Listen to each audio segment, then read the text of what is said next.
Thank you for coming on into the live and sharing your essence with me in this eternal moment, of which we all share an inextricable and inexorable part.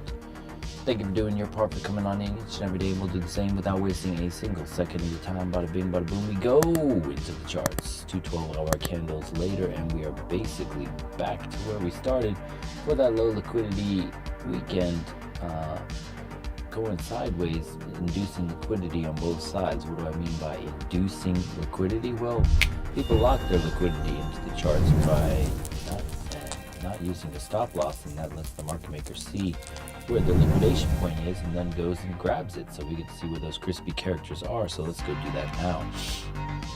Oh yeah.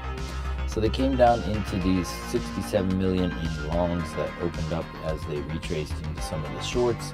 And then they came down into that $67 million pool. Fatality. And they still have some down below that they didn't take completely at the $146 million range down here in longs. Meanwhile, inducing some shorts that they could come up to as well. The pools that we outlined in terms of coming back to the 27,271 and partner in crime at 27,807 could be occurring. Also, the pinged in liquidity pools down at 26,508. So let's go ahead and expand our vision to the 7-day time frame.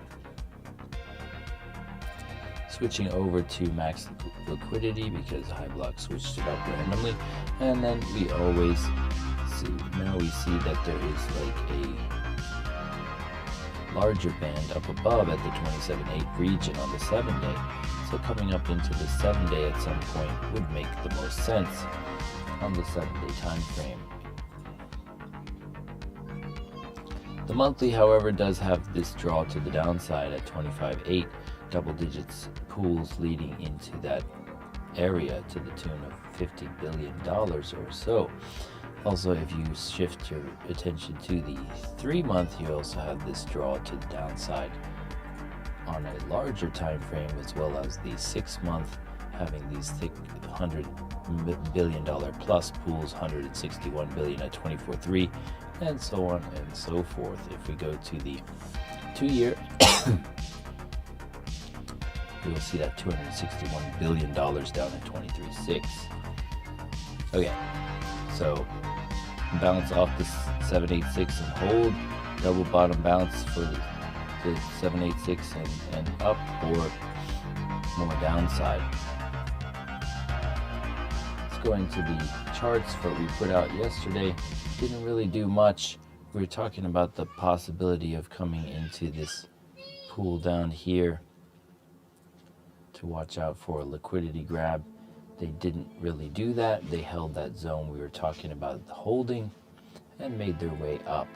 What does it look like on the liquidity, the momentum side of things? Let's go ahead and turn on our heads up display. Also link in the description for more for this. MomentumMaster.info, scroll down to features, toggle everything to see what it looks like as the schematic for a swing long, trend cloud, baselines, all this fun stuff, stochastic array. All right, so yesterday,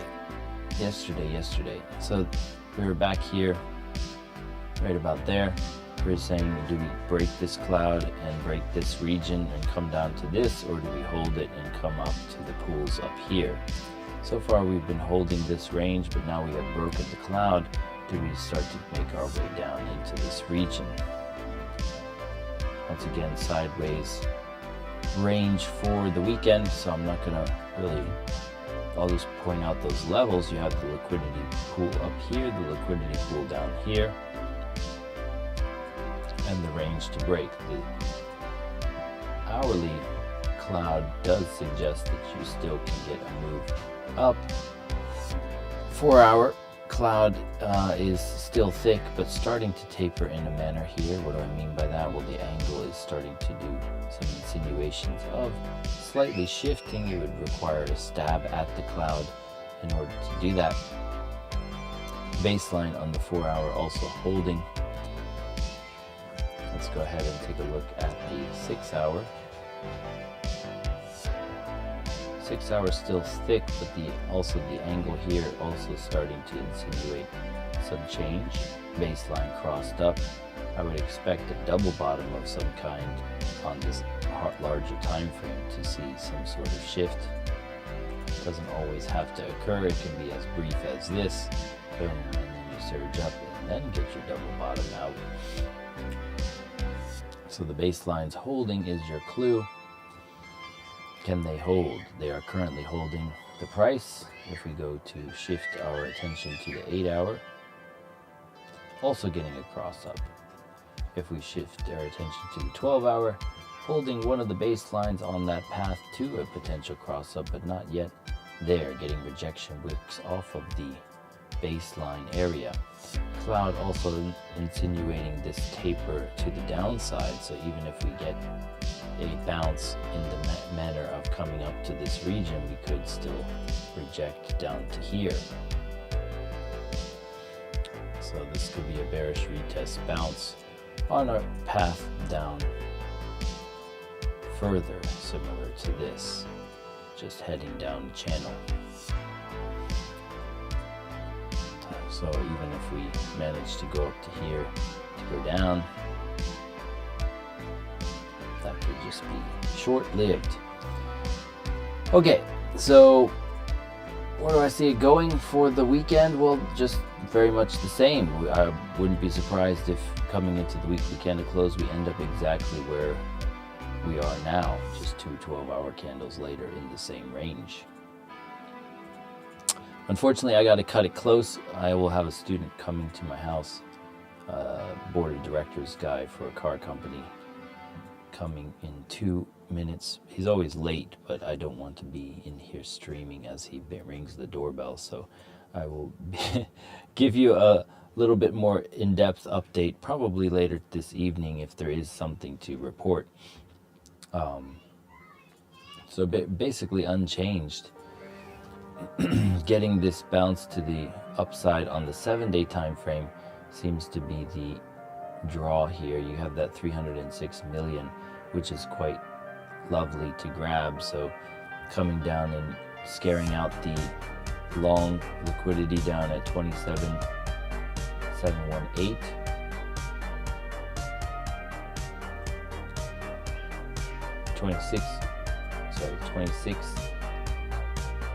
$26,718, or coming down to the pool down here and taking out the 50x before ripping up. If we go down, we're going up. If we go up, we're going down. It's whatever the first move is most likely the lie. Okay, so we got the 4-hour time frame. Cloud still thick, but could insinuate this move to that 12-hour cloud up here.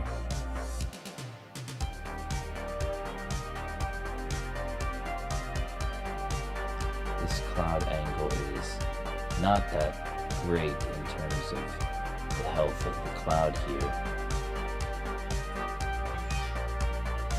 Do you hold this cloud, or is this a bearish retest to go further down? Just very much sideways action here. Idiot boxing from here. Oops.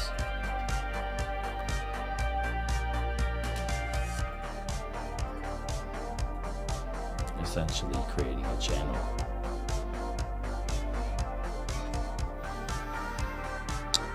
Okay, so not really much to report here. I'll give you a deeper insight later. I just wanted to keep you posted at my regular time for the brief moment that I have.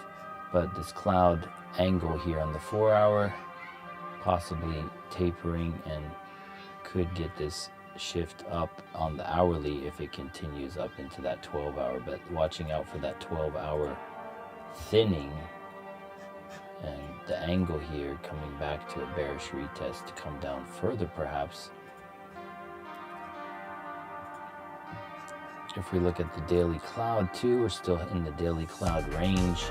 Can we bounce off this daily cloud as we did back here? That is the question. So I'll give you an update later on this evening, since this was not thorough enough. So I will see you this evening for another update. Thank you for coming on into the live and sharing your essence with me in this eternal moment, of which we will all share an inextricable and inexorable part. And thank you for doing your part, and we'll do the same, bringing the fire, the accuracy, precision, all that fun stuff. And we'll catch you later tonight for